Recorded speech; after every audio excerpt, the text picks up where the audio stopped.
Guys, ഒരു കാര്യം പറയാനാണ് വേണ്ടിയിരുന്നു.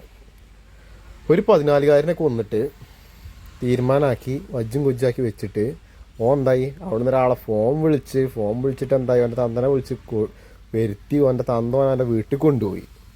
എന്നിട്ട് അവനെ വീട്ടിൽ നിന്ന് കൊണ്ടുപോകണം പോലീസ് സ്റ്റേഷനിലേക്ക്.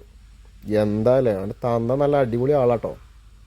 ഒരു കുട്ടീനെ ഇമ്മായി ചെയ്തിട്ട് അവനെ സംരക്ഷിക്കാൻ കൈവേ നല്ലൊരു മാതാപിതാവാട്ടോ. ആദ്യം തല്ലണം തന്തനെ, വിഷം കൊടുത്ത് കൊല്ലുക ഇങ്ങനത്തെ മക്കളൊക്കെ വളർത്തണീന്. നല്ല നായിയാണല്ലോ. അപ്പം അതിനൊരു വീഡിയോ ഉണ്ട്, കണ്ടോക്കെ. കരുവാരക്കുണ്ടിൽ കാണാതായ 14-കാരിയുടെ മൃതദേഹം റെയിൽവേ ട്രാക്കിൽ നിന്ന് കണ്ടെത്തി. പാണ്ടിക്കാട് റെയിൽവേ ട്രാക്കിനടുത്തായാണ് മൃതദേഹം കണ്ടെത്തിയത്.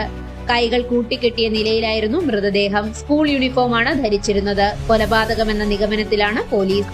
കഴിഞ്ഞ ദിവസമാണ് കരുവാരക്കുണ്ടിൽ നിന്ന് 9ാം ക്ലാസ് വിദ്യാർത്ഥിനിയെ കാണാതായത്. സംഭവവുമായി ബന്ധപ്പെട്ട് 16 വയസ്സുകാരനെ പോലീസ് കസ്റ്റഡിയിലെടുത്തിട്ടുണ്ട്. നല്ലൊരു വീഡിയോ വരുന്നവരെ ബൈ.